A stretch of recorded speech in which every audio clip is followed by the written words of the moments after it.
Olá, bom dia, boa tarde, boa noite, de acordo com o horário que vocês estão nos assistindo. Hoje nós vamos falar sobre Organização Administrativa 3, apenas o título 1 da Lei 13.303 de 2016. O que é a Lei 13.303 de 2016? É apelidada Lei das Estatais, né? Em 2016 foi editada uma lei para criar o Estatuto Jurídico das Empresas Estatais, Sociedades de Economia Mista e suas subsidiárias. O título 2 dela vai tratar sobre as regras de licitação e contratação específica. Então, vai ser objeto da aula específica sobre licitações e contratos para empresas públicas, sociedades de economia mista e suas subsidiárias. E a gente vai tratar aqui do título 1. Por ser uma lei nova, há uma grande chance de que caia nas provas objetivas dos concursos públicos. Lei nova, não existe grande controvérsia ainda, a jurisprudência ainda não se desenvolveu sobre o seu conteúdo. As provas gostam de perguntar o próprio texto da lei, as provas em geral objetivas. Então a gente vai ter que compreender, vai ter que ver muito texto de lei nessa aula. Fundamento constitucional da Lei 13.303 de 2016, né? É a parte mais teórica que tem, né? Apelidada da Lei das Estatais. O fundamento constitucional está no artigo 173, né? O artigo 173 da Constituição fala: ressalvados os casos previstos nessa Constituição, a exploração direta de atividade econômica pelo Estado só será permitida quando necessária aos imperativos da segurança nacional ou a relevante interesse coletivo, conforme definido em lei. Então, o artigo 173 limita a exploração de atividade econômica pelo Estado para os casos de segurança nacional, relevante interesse coletivo. E daí o seu parágrafo primeiro vai falar: a lei estabelecerá o estatuto jurídico da empresa pública, da sociedade de economia mista e de suas subsidiárias que explorem atividade econômica de produção ou comercialização de bens ou de prestação de serviços, dispondo sobre sua função social e formas de fiscalização pelo Estado e pela sociedade, sujeição ao regime jurídico próprio das empresas privadas, inclusive quanto aos direitos e obrigações civis, comerciais, trabalhistas e tributários, licitação e contratação de obras, serviços, compras e alienações observando os princípios da administração pública, a constituição e o funcionamento dos conselhos de administração e fiscal com participação de acionistas minoritários, os mandatos, a avaliação de desempenho e a responsabilidade dos administradores.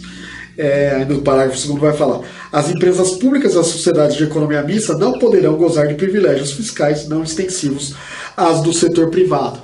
Então veja, o parágrafo 1º do artigo 173, ele trouxe a previsão de que existiria uma lei estabelecendo o estatuto jurídico da empresa pública, da sociedade de economia mista e de suas subsidiárias, né, que explorassem a atividade econômica de produção, comercialização de bens ou prestação de serviços. E daí ele trouxe as matérias obrigatórias e alguns limites, né, acabam aparecendo aqui. Sua função social e forma de fiscalização, ok, né? Vai ter que ter uma previsão sobre fiscalização, vai ter que estar sujeito ao regime jurídico próprio das empresas privadas, inclusive quanto aos direitos e obrigações civis, comerciais, trabalhistas e tributários. Vão ter regras, a parte de licitação e contratação vão ter que observar os princípios da administração pública. Vai ter que ter um conselho de administração e fiscal com a participação de acionistas minoritários, isso é muito importante. Os mandatos, a avaliação de desempenho e a responsabilidade dos administradores. Então, esse estatuto teria que prever tudo isso. E deixando bem claro, o parágrafo 2º vai falar que as empresas públicas e as sociedades de economia mista não poderão gozar de privilégios fiscais não extensivos aos do setor privado.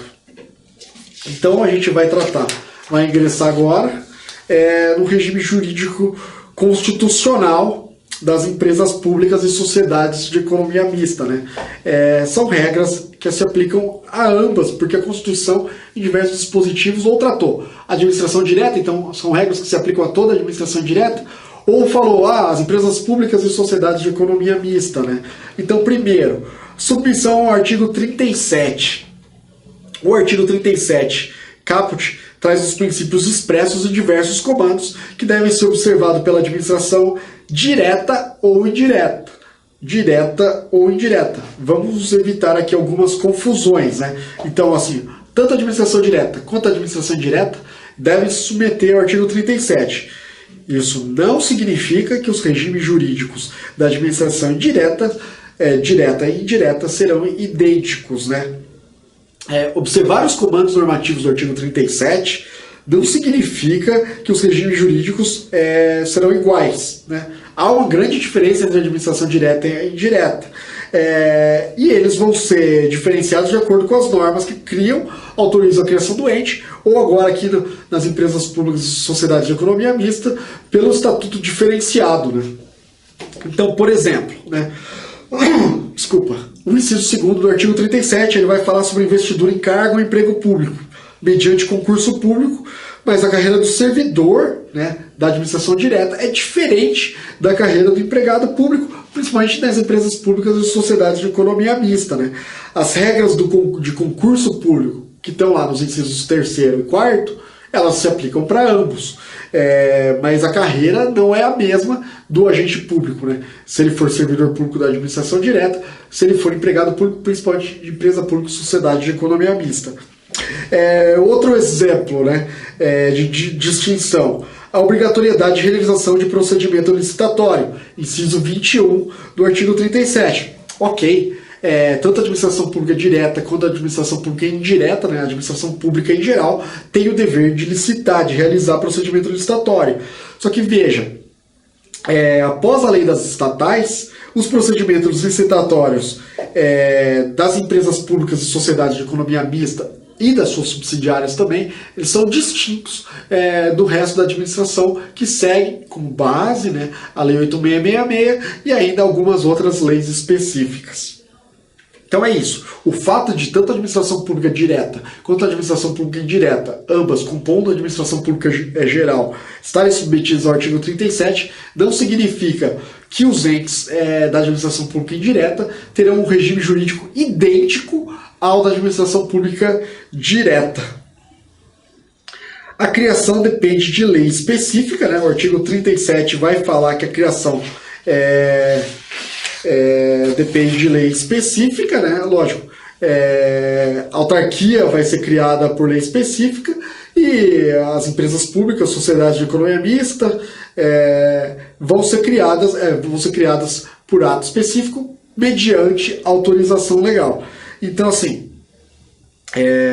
olha o inciso 19. Somente por lei específica poderá ser criada a autarquia autorizada a instituição de empresa pública, sociedade de economia mista e de fundação, cabendo a lei complementar, nesse último caso, as áreas de sua atuação.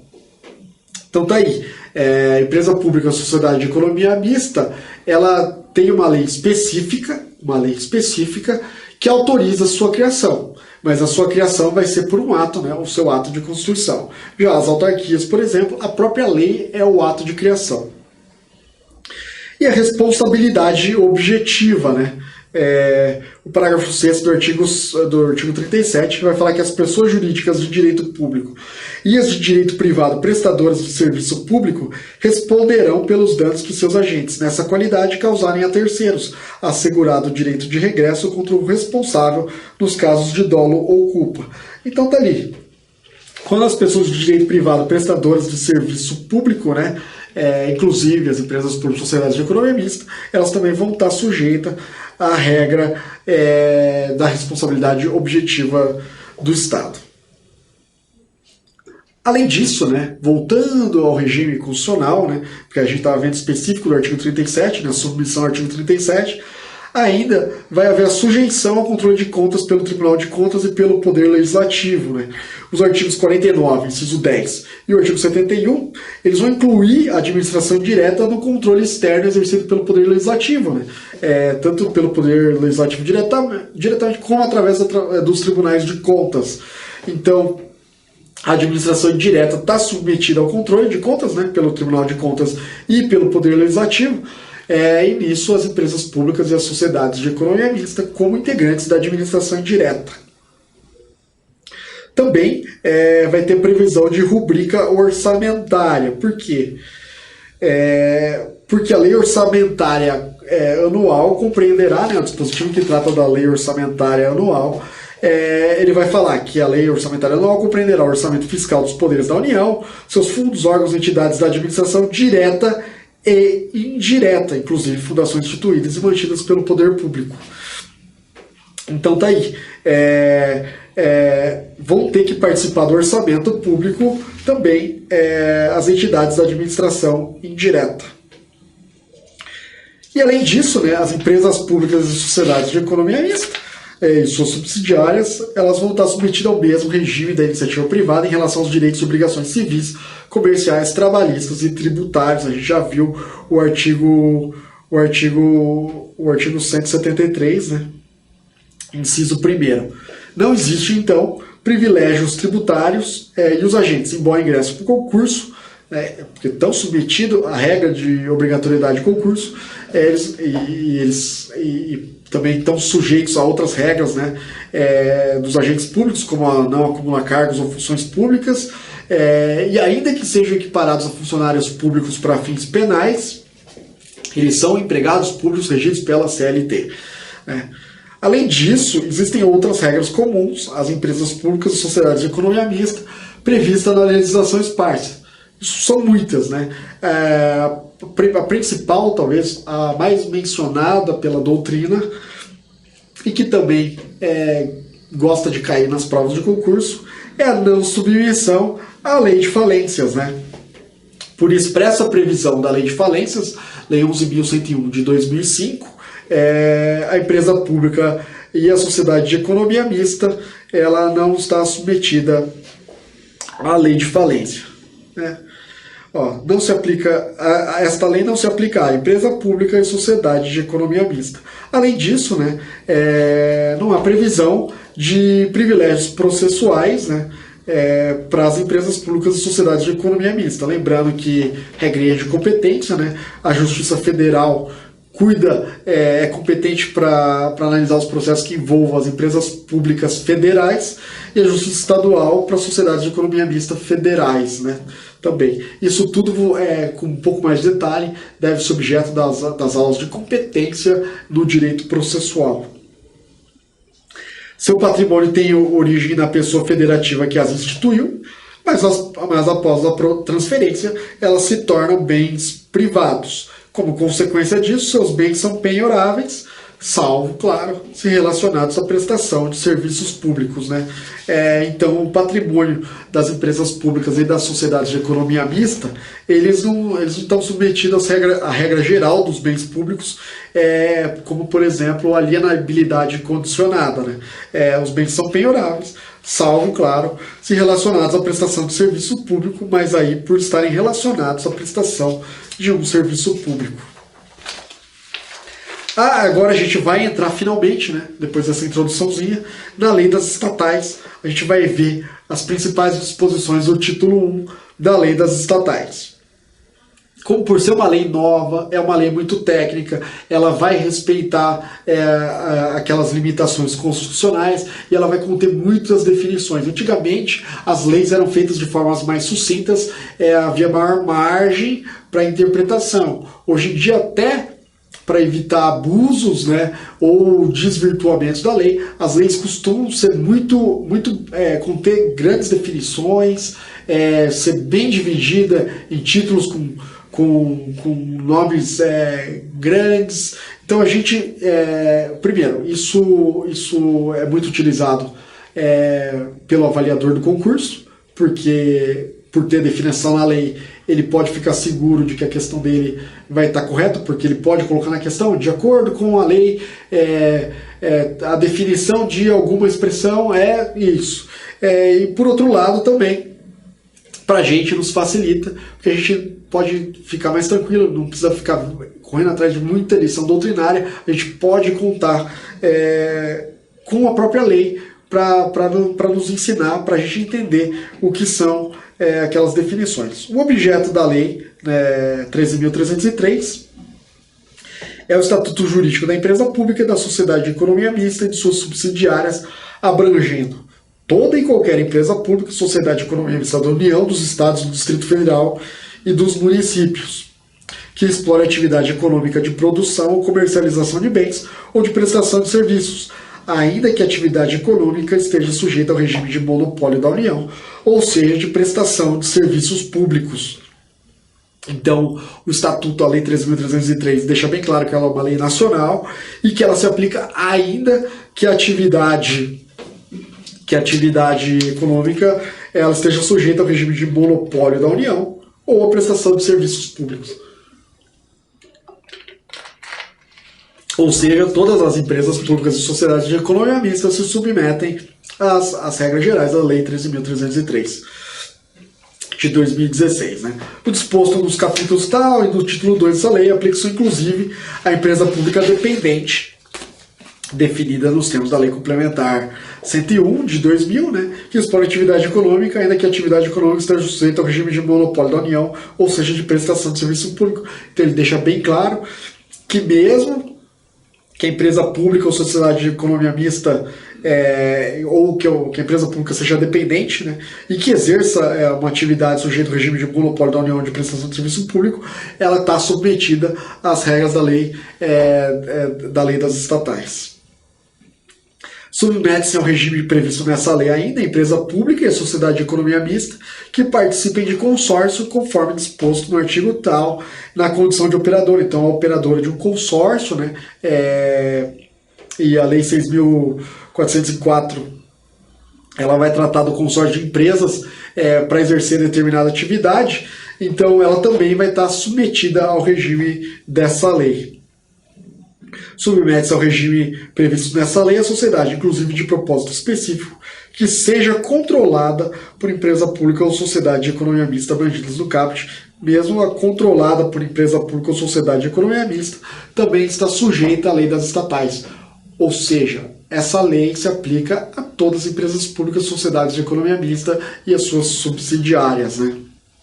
O que não são objeto da lei: sociedade empresarial da qual a empresa pública, sociedade de economia mista e suas subsidiárias não detêm um controle acionário, né? Então, por exemplo, algum ente federativo adquire a participação em uma empresa privada. Essa empresa privada ela não vai estar submetida à lei das estatais enquanto ela atuar apenas como uma empresa privada. Por quê? Porque a sociedade, a administração pública não vai deter o seu controle. A partir do momento que ela tiver o controle dessa empresa, ela vai também estar submetida ao regime jurídico da lei das estatais. E aqui ficar atento, né? O parágrafo 2º vai falar de alguns dispositivos que não se aplicam se a receita operacional for inferior a 90 milhões, né? Mas são só alguns dispositivos que não se aplicam. A gente não vai decorar os dispositivos, acho muito difícil que caia uma questão na prova e fala assim, tal dispositivo se aplica ou não se aplica só com base nesse diferencial. O que importa pra gente é isso, ó. Receita operacional inferior a 90 milhões. Está submetida à lei das estatais?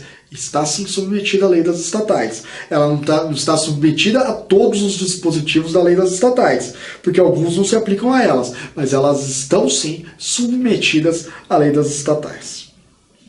Vamos lá. Definições. Falei para os senhores e para as senhoras que a lei das estatais ela traz muitas definições. A gente vai pegar aqui as que importam para a gente. Na aula de licitações e contratos vão ter muito mais definições. É um trecho muito mais detalhado e muito mais técnico, que exige um pouco mais da gente. Hoje a gente vai ver como definições o que é empresa pública, né?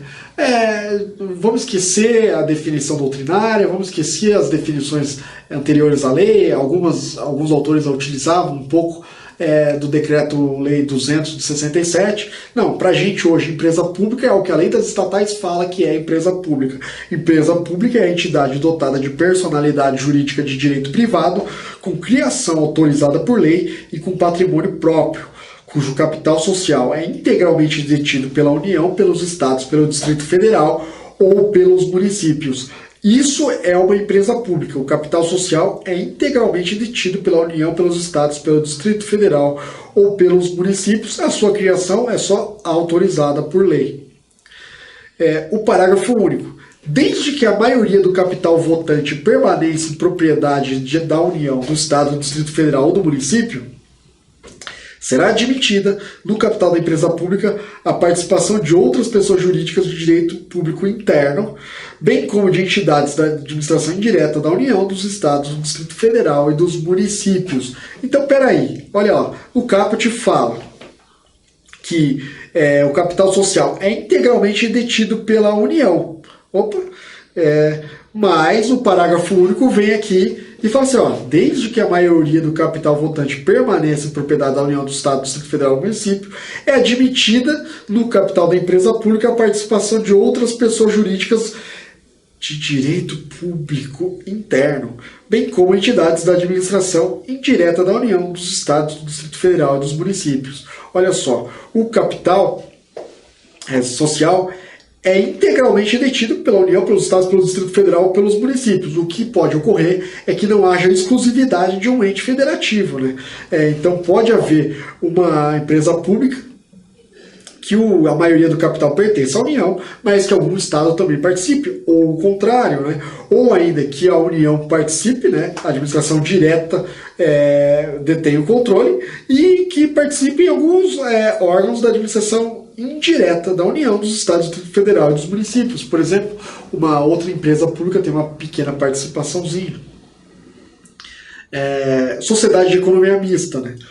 Para a gente aqui, mais uma vez, o que vale é o conceito legal. Sociedade de economia mista é a entidade dotada de personalidade jurídica de direito privado, com criação autorizada por lei, sob forma de sociedade anônima, né? Então, a sociedade de economia mista deve ser uma sociedade anônima, cujas ações com direito a voto pertençam, em sua maioria, à União, aos Estados, ao Distrito Federal, aos municípios, ou à entidade da administração indireta. Então, uma sociedade de economia mista é uma pessoa jurídica de direito privado com criação autorizada em lei, né, constituída sob a forma de sociedade anônima. A pessoa jurídica que controla a sociedade de economia mista tem os deveres e as responsabilidades do acionista controlador, estabelecidos na Lei 6404 de 76, a lei das SAs. Então, olha só, a União, nesse caso, a União, o Estado, o Distrito Federal, o município ou qualquer entidade da administração indireta vai deter o controle, né, de uma sociedade anônima. Isso é uma sociedade de economia mista. O fato dela deter o controle vai impor a ela as mesmas responsabilidades do acionista controlador de uma SA. E deverá exercer o poder de controle do interesse da companhia, respeitado o interesse público que justificou a sua criação. Então, além dela exercer as responsabilidades naturais de um acionista controlador de SA, ele também vai ter que respeitar o interesse público que justificou a criação da sociedade de economia mista, já que elas também dependem de criação autorizada por lei, de autorização legal. Além das normas previstas nessa lei, as sociedades de economia mista, que são sociedades anônimas, se sujeitam ao registro na Comissão de Valores Mobiliários, né, e as disposições da Lei 6385 de 76. E as subsidiárias, né? Não há definição na lei tão clara do que seja a subsidiária. Também não havia no Decreto-Lei 200 de 67. Né? O artigo 37 da Constituição menciona as subsidiárias no inciso 20, e em algumas outras leis, alguns outros dispositivos, haverá menção do que seriam as subsidiárias. A doutrina costuma mencionar que as empresas subsidiárias elas são empresas controladas, né? Muitos autores não usam o termo empresas subsidiárias. Eles utilizam a expressão empresas controladas, né? Por que isso?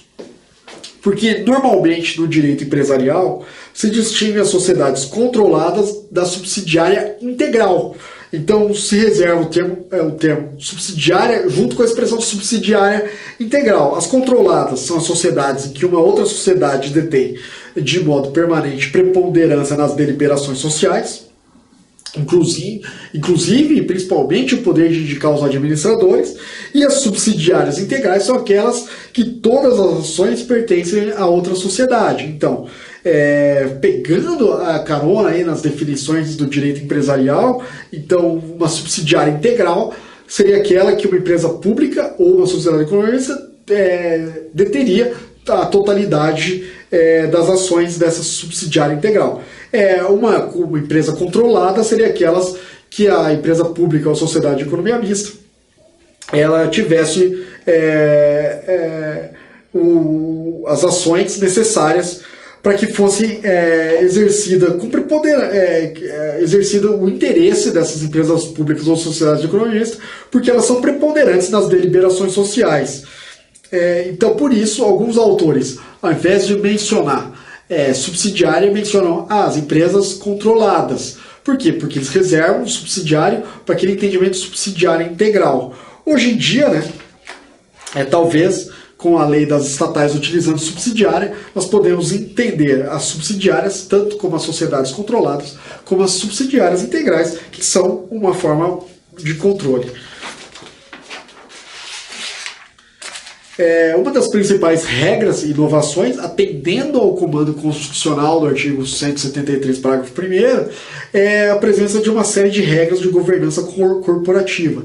Isso é muito importante, não só, isso está na moda também já há muito tempo nas empresas privadas, mas isso é muito importante para as empresas públicas também. Não é porque elas são públicas ou são empresas públicas ou sociedades de economia mista que elas vão ter um tratamento mais reservado. Pelo contrário, por envolver interesse público, elas têm que ter uma divulgação até maior, uma transparência maior do que as empresas privadas.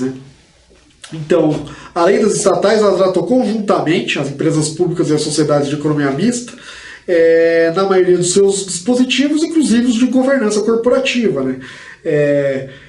Devem elas observar as regras de governança, principalmente o artigo 6º, que vai falar assim: o Estatuto da Empresa Pública, da Sociedade de Economia Mista e de suas subsidiárias deverá observar regras de governança corporativa, de transparência e de estruturas, práticas de gestão de risco, de controle interno, composição da administração e havendo acionistas mecanismos para a sua proteção, todos constantes dessa lei.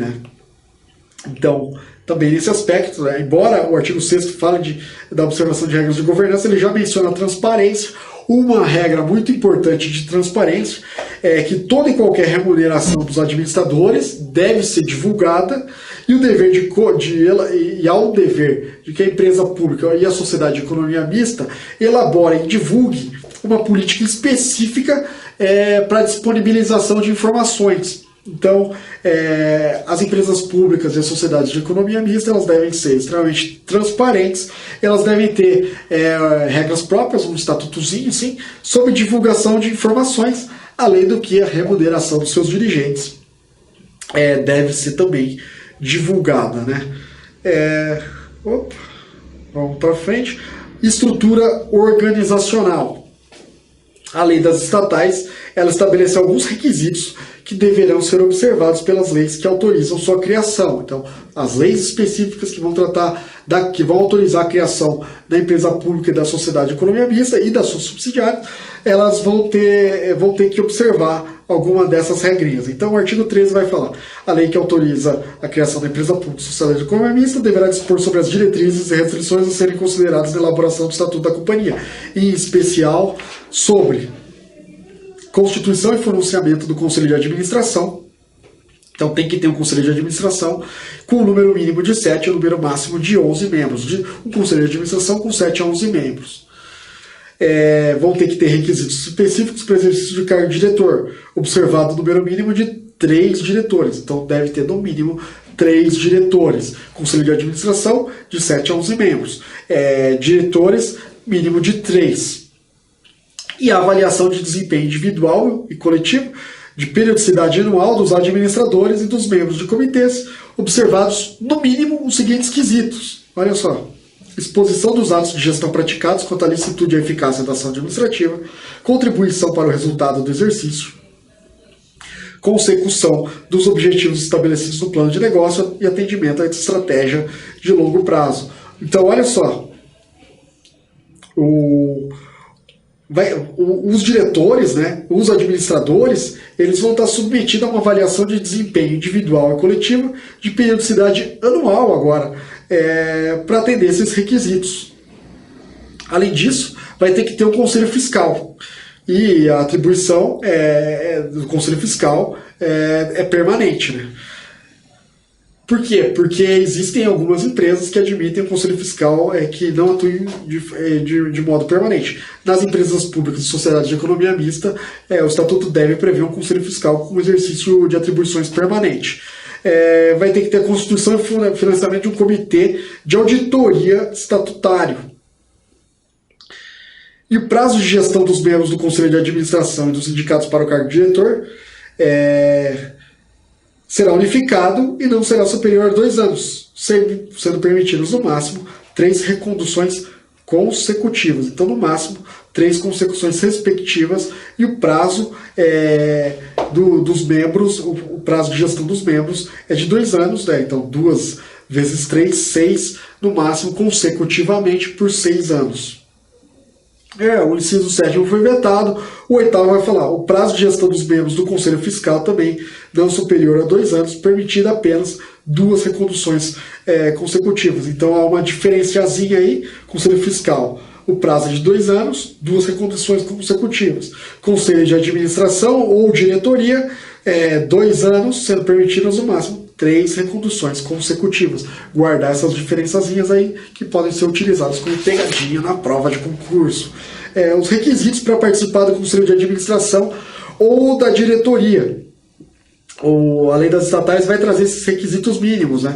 Então, os membros do Conselho de Administração, os indicados para o cargo de diretor, inclusive o presidente, diretor-geral e diretor-presidente, serão escolhidos entre cidadãos de reputação ilibada e de notório conhecimento, devendo ser atendidos alternativamente um dos requisitos das alíneas A, B e C do inciso 1º e cumulativamente os requisitos dos incisos 2º e 3º. Então, uma das alíneas do inciso 1º com todos os requisitos dos incisos 2º e 3º, né? O que é uma das alíneas do inciso 1º? Experiência profissional mínima. Então, ou ele pode ter 10 anos no setor público ou privado, na área de atuação da empresa pública ou da sociedade de economia mista, ou em área conexa. Ou ele vai ter 4 anos ocupando pelo menos um dos segundos cargos. Direção, chefia superior, empresa de porte, objeto social semelhante, empresa pública, sociedade de economia mista, entendendo-se como cargo de chefia superior, aquele situado nos 2 níveis hierárquicos não estatutários mais altos da empresa. Cargo em comissão ou função de confiança equivalência a DAS 4, né, do setor público. Os DAS eles estão na organização própria da administração federal, DAS 4, né, o significado, mas são as funções de confiança mais elevadas. O cargo de docente ou de pesquisador em áreas de atuação de empresa pública ou da sociedade de economia mista. Ou 4 anos ainda de experiência como profissional liberal em atividade direta ou indiretamente vinculada à área de atuação da empresa pública ou sociedade de economia mista. Então aí, um desses requisitos, né, previstos nessas alíneas. E daí, um desses requisitos basta para ele, né, e daí ele vai ter que ter cumulativamente os requisitos desses 2 incisos. Formação acadêmica compatível com o cargo para o qual foi indicado. Então não importa toda a experiência necessária, se por exemplo o cargo é de administrador ou cargo de diretor jurídico, por exemplo, e ele é formado em ciências agrárias. Veja, nada impediria que alguém formado em ciências agrárias exercesse o cargo de diretor jurídico. Ele não poderia exercer os atos inerentes à advocacia, por exemplo, mas ele poderia ser o diretor. Nas empresas públicas e nas sociedades de economia mista, não. Por quê? Porque a formação acadêmica tem que ser compatível para o cargo para o qual foi indicado. Não se enquadrando nas hipóteses de inelegibilidade previstas nas alíneas dos incisos 1º do caput da Lei Complementar 64 de 90, com as alterações e tal. Então, ele não pode ser inelegível, né? Não pode pegar aquele político ou aquela pessoa que foi condenada e arrumar um carguinho para ela ali numa empresa pública ou sociedade de economia mista. Além disso, olha, é vedada a indicação para o Conselho de Administração e para a diretoria, e as vedações a gente vai ter que ver todas as hipóteses, né, de representante do órgão regulador, exercente de função de confiança na administração direta, dirigente de partido político ou titular de mandato no Poder Legislativo. Então não vão poder participar do Conselho de Administração ou ser indicado para diretor de empresa pública ou sociedade de economia mista, né? Aquele dirigente de partido político ou titular de mandato no Poder Legislativo. Então o vereador, o deputado, o senador não vai poder virar presidente ou participar do Conselho de Administração da empresa pública Sociedade de Economia Mista. Também não vai poder ser o representante do órgão regulador, né, da atividade, nem exercer uma função de confiança na administração direta. Né? Então aquela pessoa, por exemplo, o ministro de Estado não vai poder, ou o secretário não vai poder ser indicado para participar do Conselho de Administração ou para a diretoria. Também não pode ser indicado quem atuou nos últimos 36 meses na estrutura decisória de partido político ou que atuou em campanha eleitoral. Então, olha que interessante. Então, aquele dirigente partidário não vai poder ser escolhido por ser dirigente partidário, não vai poder ser indicado para participar do Conselho de Administração ou para ser diretor de uma empresa pública ou sociedade de economia mista. Quem exerça cargo em organização sindical, então o sindicalista que está lá exercendo um cargo também não vai poder participar do Conselho de Administração ou ser indicado como diretor. E também quem manteve relação jurídica com o fornecedor, comprador de administração pública ou sociedade de economia mista nos últimos 3 anos. Né? Então, aquelas pessoas que mantinham de alguma forma uma relação jurídica com a empresa pública ou sociedade de economia mista ou com uma controlada sua nos últimos 3 anos, também não pode ser indicado para o Conselho de Administração ou para o cargo de diretor. Até para evitar aqueles problemas, né, envolvendo conflito de interesses. Por quê? Porque também nos últimos 3 anos, porque há um inciso específico falando que pessoa que tenha ou possa ter qualquer forma de conflito de interesse com a pessoa político-administrativa também não pode ser indicada. Há a previsão ainda de que ao menos 25% do Conselho de Administração, ao menos um voto, né, seja de um conselheiro independente, cujo vínculo com a empresa pública ou sociedade de economia mista é exclusivamente a participação societária. Né? As relações jurídicas, então, vamos guardar muito bem essa regra, né? Ao menos 25% do Conselho de Administração, ao menos um voto seja de um conselheiro independente, com o único vínculo com a empresa pública ou sociedade de economia mista é a participação societária. Espero que as senhoras e senhores tenham se familiarizado com o título 1 da Lei das Estatais. A Lei das Estatais, de novo, volto a repetir, é muito técnica, contém muitas definições. Vale a pena que os senhores leem a Lei das Estatais e hoje em dia, né, como é uma lei nova, ela deve cair nas questões das provas objetivas. Por ser muito técnica, ela é muito explicativa, a sistematização dela também é muito boa, uma boa leitura vai possibilitar a compreensão dos senhores e das senhoras. Muito obrigado e até a próxima.